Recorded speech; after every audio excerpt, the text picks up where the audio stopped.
What's up everyone, Willie Apple here, and today Apple has released the second beta of iOS 18 to developers. In this video, I'll be showing you what is new inside of the software. So on my iPhone 14 Pro right here, the update came in at 1.34 gigabytes, and we got a couple of things to talk about today, so let's get started. Alright, so the first thing has to do with the App Store. So we have a new dark mode icon right here. It has blue over there, and it has a black background. It looks really cool and really nice. And it looks much more consistent with all the other app icons now. So thank God Apple has finally fixed that. And also you can see that the app icon right here is also dark inside of system settings. And if we were to switch to light mode, that would be light right there. Now the next thing has to do with Spotlight search. So if an app supports dark mode icons, like it does right here, you will see that it now shows up as the dark mode icon and no longer the light mode icon. This is also the same if we were to go into the Widget Editor and scroll down. You can see that it now supports the dark mode icon rather than the light mode icon, which looks really nice. Now the next thing is, if we were to press this edit button right here, and let's see if it will work. Yeah, now it will work. You see, we have a brand new glyph icon for customize. So before it was just a paintbrush, now they just added a home screen with a paintbrush icon, which looks really nice. Now something else is that we got a new hello screen. Inside of this beta right here, you see we have our profile picture. So if we need to change some settings, it gives us a much more formal greeting now. And underneath it has a classic hello in multiple languages. Now next thing is inside of battery settings. So if you have an insight and suggestion, we now have what the setting is now. So before this used to just be blank.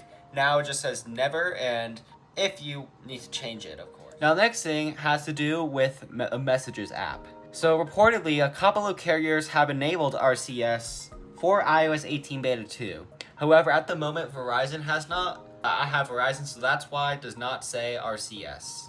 Unfortunately, it says SMS as of right now. Hopefully this gets fixed in a bit with Verizon. Maybe it just needs to be a server-side update with Verizon. And just to show you that we do indeed have RCS inside of iOS 18 Beta 2, we have a dedicated toggle for RCS messaging.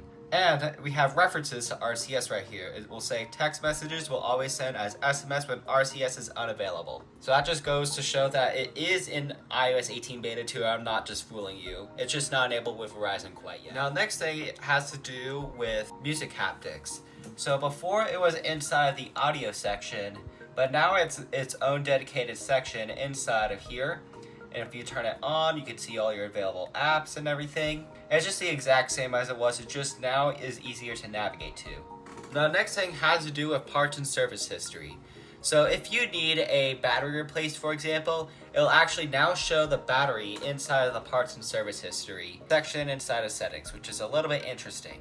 Now next thing has to do with new tinted icons. So before, the Maps, Contacts, and Files app icons did not have tinted icons, they only have the dark mode icons. Now you can tint them and they look really good. Now the next thing has to do with your HomePods. So if you were to scroll down, you're going to see that you now need to update your HomePods to get alarms and timers. However, it is not even possible to get the new HomePod software quite yet. So I'm not sure why Apple has locked timers and alarms, but I guess with their new features, we will not know until the public beta comes out. Now the next thing has to do with Apple CarPlay. So inside of CarPlay, if you're not inside of an app right here, you can see there's just a square icon right here representing the home button.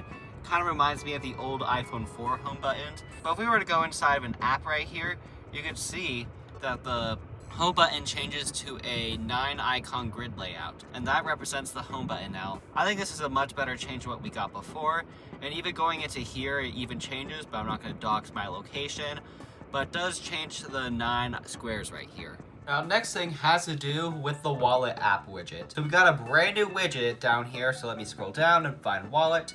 If we were to scroll down all the way to the end, we have a brand new widget called Connected Cards. You can see your balance and card details for those connected accounts. So if I were to add it right here, I do not have any connected cards in my Apple Wallet at the moment, but you'll be able to see some card details in here, which is, I guess, is kind of sensitive. I wouldn't use it, but it's there if you want it. Now the next change has to do with this power button.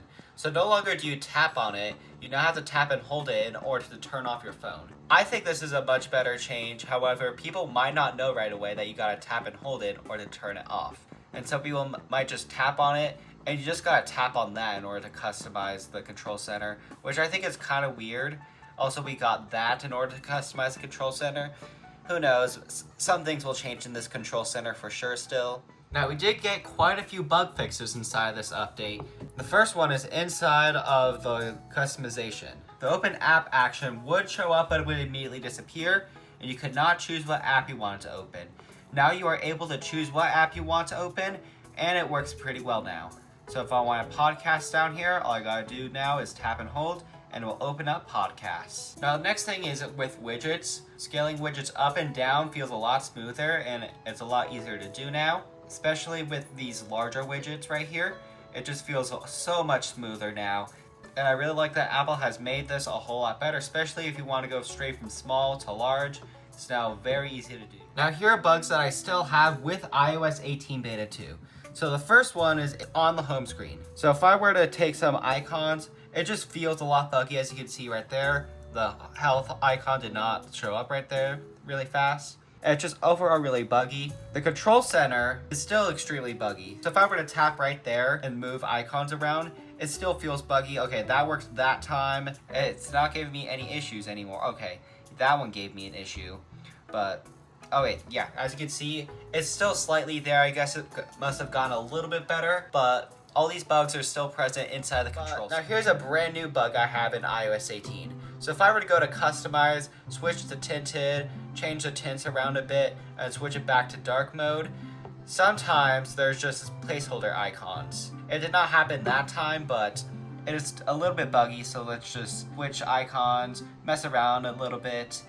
Sometimes it just shows some placeholder icons. It did not do it this time, but I know it will at some point, and it will be annoying if I try customizing, which means I'm just gonna leave it like this until Beta 3 at least. Now, should you update to iOS 18 Beta 2? So if you're on Beta 1, I would say for sure. Feels a little bit smoother here, however the Geekbench scores do not reflect this. So in Beta 1, we got a 2630 on the single core and a 6470 on the multi-core. And on Beta 2, we got a 2556 on the single core and 6300 on the multi-core. So this represents that it is a little bit buggier inside of this beta. It should be fixed within the next beta. And usually the Geekbench scores do not reflect a whole lot. But if it's like 100 off like that, there's obviously going to be something wrong with this beta. So just let you know within the Geekbench scores. Now, should you update? If you're on Beta 1 already, yeah, go ahead and update. Performance isn't going to be that bad, and if you're already on a beta, you might as well. But if you're on iOS 17, I would say hold out and wait, since there were a couple of brand new bugs introduced inside of Beta 2. But yeah, I'll be sure to cover all of the iOS 18 betas as soon as I can.